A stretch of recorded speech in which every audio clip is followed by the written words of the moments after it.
अधर्म सापेक्ष है और अधर्म सापेक्ष देश भारत हो नहीं सकता। ये धर्म प्राण जनता है, इसके रग रग में धर्म निवास करता है।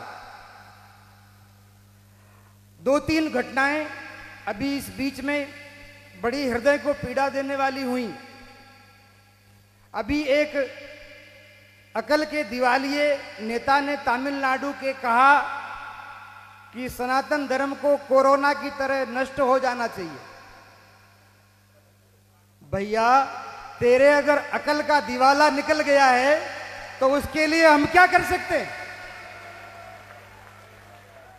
संसार में जितने मत, मजहब, पंथ और इज्म हैं, उनका कोई ना कोई प्रवर्तक है, किसी ने उनको उत्पन्न किया है।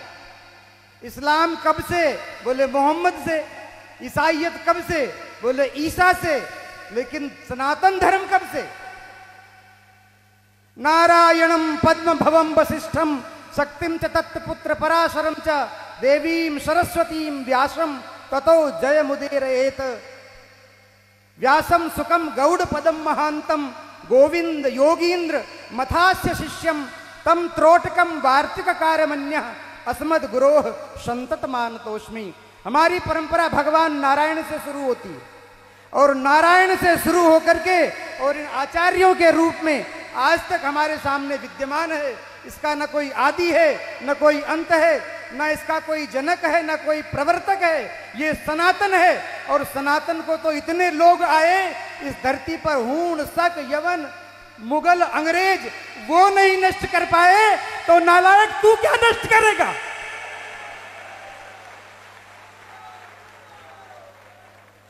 हमारे देश के संविधान में इमरजेंसी काल में जब सारे विपक्ष के नेता जेल में बैठे थे, उस समय आधी रात को 12 बजे तुमने संविधान के प्रियम्बल में धर्मनिरपेक्ष शब्द जोड़ दिया और इस देश को अधर्म सापेक्ष बना दिया। तुम्हारे बाप का ये देश है। हमारे पूर्वजों ने इस संविधान को इसलिए स्वीकार नहीं किया था कि देश के 75 साल बाद भी हिंदू अपने अधिकारों के लिए संघर्ष करें। हमारे देवस्थान सुरक्षित नहीं, हमारी पूजा पद्धतियां सुरक्षित नहीं, हमारे जीवन के मूल मानबिंदु सुरक्षित नहीं। अगर आवश्यकता हो तो ऐसे संविधान को आमूल चूल परिवर्तन करके उसको बदलना चाहिए। और ये मैं किसी आवेश में नहीं कह रहा हूं, ये मैं किसी आवेश में नहीं कह रहा हूं। मैं अकेला यहां नहीं खड़ा हूं, मेरे पीछे देवताओं की शक्ति है, पितरों की शक्ति है, यक्षों, किन्नरों, गंधर्वों की शक्ति है और हमारे ऋषि मुनियों की शक्ति है। उनकी शक्ति के आधार पर मैं कह रहा हूं, हिंदू अब बहुत समय तक अत्याचार सहन करने वाला नहीं है।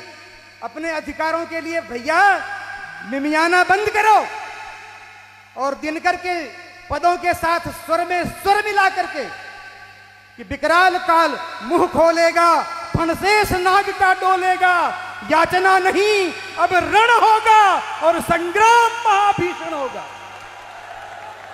अगर इस तरह से स्थिति रही देश की तो ये ठीक नहीं है। संपूर्ण हिंदू समाज, अगड़ा पिछड़ा, ऊंच नीच, छोटा बड़ा, इन सबको जो जातियों में बांटने का समीकरण चल रहा है, अभी थोड़ी देर पहले राजनेता आए थे और कहा हमने इस जाति को ये दिया, उस जाति को वो दिया, उस जाति को वो दिया, उस जाति को ये दिया। अरे नालायकों, तुम क्या दोगे?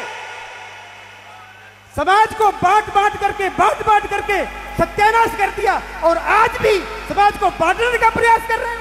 शर्म नहीं आती तुमको?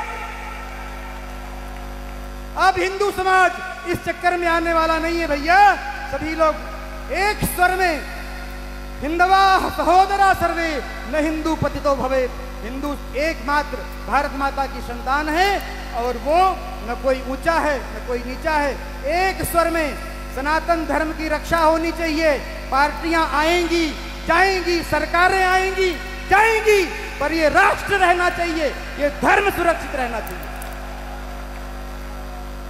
श्री एकलिंगनाथ की, धर्म की, अधर्म का, प्राणियों में विश्व का गौ माता की, भारत माता की।